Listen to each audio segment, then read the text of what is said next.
Troy Aikman, I like him as a broadcaster. I think he does a great job with Joe Buck, gives a lot of good insight. And I'm going to be honest, he runs his mouth a lot. And I like that.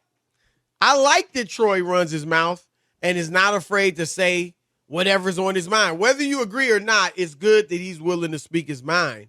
And he went this morning on 1310 The Ticket in Dallas and took aim at the LA Rams and fired away. Here he is. Team just, I've never seen it work in the NFL. I know Washington tried it back in, I think, 99. And I've just never seen a team that really goes out and tries to put together this all-star team that can win a Super Bowl, have much success, and usually it unravels. And right now, that's kind of what's happening with the Rams. They just have not been very consistent. All right. You want to tackle that first, Rob, or should I? You could do it. Well, I think Troy's off on this one. Because first of all, I would not call the Rams an all-star team. All right? I mean, obviously you've got some great players, but all of the contenders can say that. And they went out and got Odell Beckham Jr. Okay. He hadn't done anything in years. I mean, he's a celebrity. He's a big name. But, he just hadn't been that productive lately. Whether it's injuries, whether it's lack of chemistry with the quarterback, whatever, he hasn't been that guy for 3 or 4 years. And then Von Miller, obviously going to be a Hall of Famer, huge name, winner, but he's toward the end of his prime. And Matthew Stafford, Rob, was at best, you might even disagree, at best, a second-tier quarterback.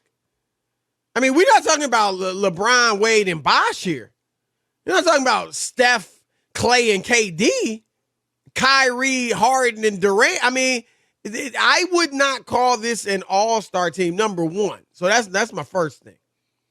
Number two, football isn't like basketball where you just, develop, put together these all-star teams. But to the extent that it happens, I would say Tampa Bay was one last year. And Troy said that he's never seen it happen. They went out and added Antonio Brown, who, granted, nobody else wanted him because of his attitude, but he had been a productive player in recent times. Like, he wasn't where OBJ is right now. He was still known as one of the greatest receivers around. He just was unruly.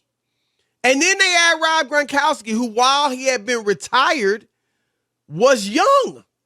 So it really wasn't that much of a question of, does he have anything left? If he's healthy, he's going to produce. Obviously, they brought in Tom Brady. Leonard Fournette was a terrific college running back and had couple good years in Jacksonville. Now, I know he got cut, but when they picked him up, Rob, I was like, oh my. And he is doing exactly what I thought he was going to do for them, which is playing great. He might even make the Pro Bowl this year. So, and he got some big names on the defense. They didn't add as much at that point last year. They just had guys already.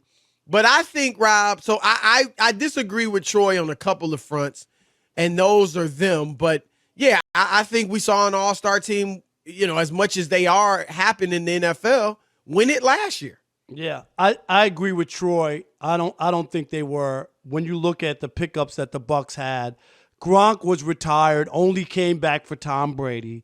AB, nobody wanted him because of, his antics. And Fournette, for as much as you're saying he's doing what you expect, he almost didn't even be wasn't almost on the Super Bowl roster last year because he hadn't played that well and they weren't happy with what he was doing. And this is the same thing that got that guy released in Jacksonville.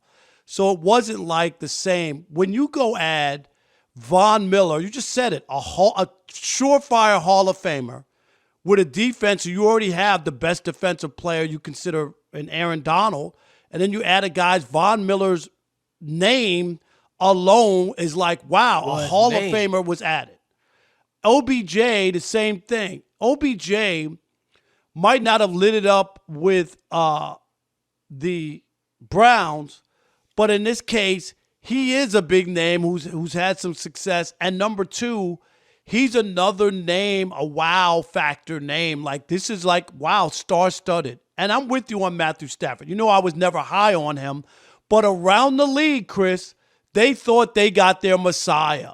We could debate it all we want now, but go read Peter King's pieces on Matthew Stafford, how he's going to be the MVP, throw for 6,000 yards, how they're a shoo-in to go to the Super Bowl. They represented Matthew Stafford as he was a untapped star and was going to, make this thing happen.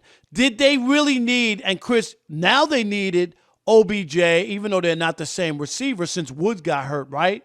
But did they really need him at that time? I don't think so, but this is what I think Troy Aikman was talking about, was the name factor. It reminds me a little bit. So you think having these big names is a problem? No, I'm just saying I understand what he's talking about, that it's not automatic.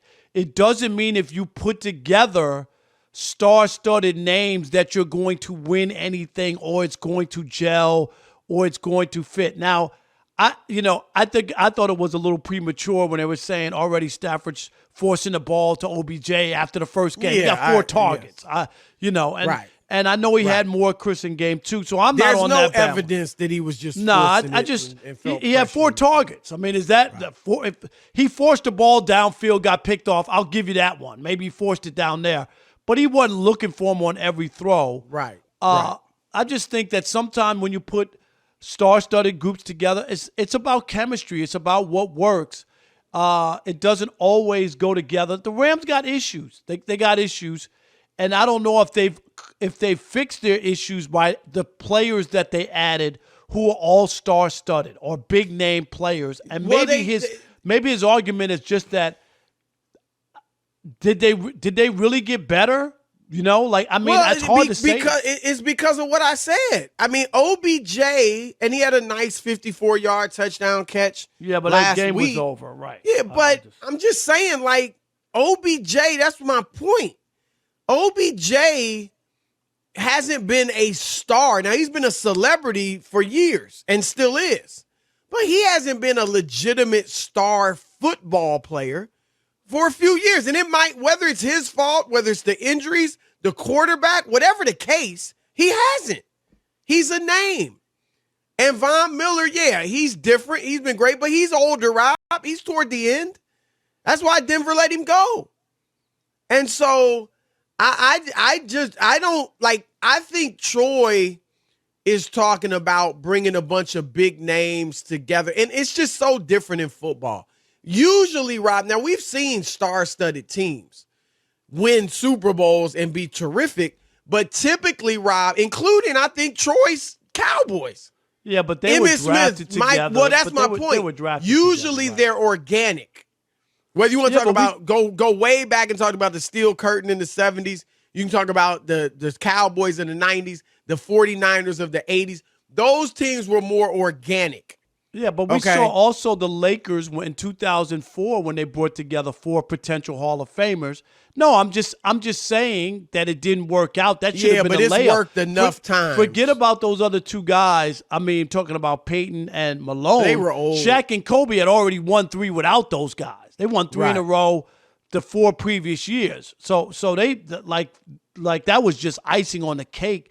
Kobe and Shaq still could have won even without them, or should have been able to win, but they didn't. Yeah, I mean, look, in basketball, it's obviously worked a lot of times. I mean, it doesn't always work. Or even if you get a championship, you might not dominate the way it was expected, right? I mean, we saw the Miami Heat. They won 2 out of 4. If you would have said they're going to win 2 out of 4 when they came together, people would have thought you were underestimating them, right? Jerry West and Elgin Baylor and Wilt Chamberlain, those 3 never won a championship together in like 3-4 years together. They won one once Elgin Baylor retired with Gail Goodrich. But, so it's happened in the NBA, and there's times where they failed. But I think Troy is just talking about having big names, big egos, all that come together. And I don't think that's the Rams' problem, Rob. I think their problem is that their quarterback, while good, is not like the ultra elite top 3 passer that they envisioned. I think that's what we're looking at. That's one of the problems. I also think the defense is not nearly as good as it was last year. Way softer than we thought. Way And they don't have a star running back. Henderson's good, but he's not Todd Gurley when Gurley was really the man. So he's not one of the better running backs in the league. I mean, if you're talking about top 7 or 8 or something like that. So I don't think they're incredibly star-studded. I think they brought in a couple big names. So I just think this is kind of an easy criticism. Like, I don't think Odell, we'll see what he does to the locker room or if he has any negative impact. But to this point, Rob, I don't put these last 2 losses on him at all. If they lose to Jacksonville, Chris, what would happen? I don't expect it to happen. But yeah, I mean, if they lose to Jacksonville, it'd be crazy. And I bet you know what? I don't think it's fair, but I just wonder would the criticism of OBJ, like would he take the brunt? Do you think he'd be the scapegoat? I think that they would be like, see, they shouldn't have brought him in. Chemistry. That's one of the things. Even though I'm with you, I don't believe he's had that kind of impact. Not yet. I just don't. I don't know if he will. But because he was the last man in, you know what I mean? And but his they background, have his some history, other issues. And I just wonder about, big names are cool, Chris, but it is about team chemistry and what fits together. And everything doesn't fit together just because it's big and shiny and new. And maybe Troy was saying that more so than I'm not convinced I'm not convinced it's all going to fit together and they're going to get to where they thought they were going to get to, by keep adding these big names. They had a great team. Everybody was picking them before Von Miller, right? Right. Everybody was picking them before OBJ. They were beating up the only good team they beat was Tampa Bay. He played great. Stafford played great in that game. This may have happened had they not added Von or OBJ.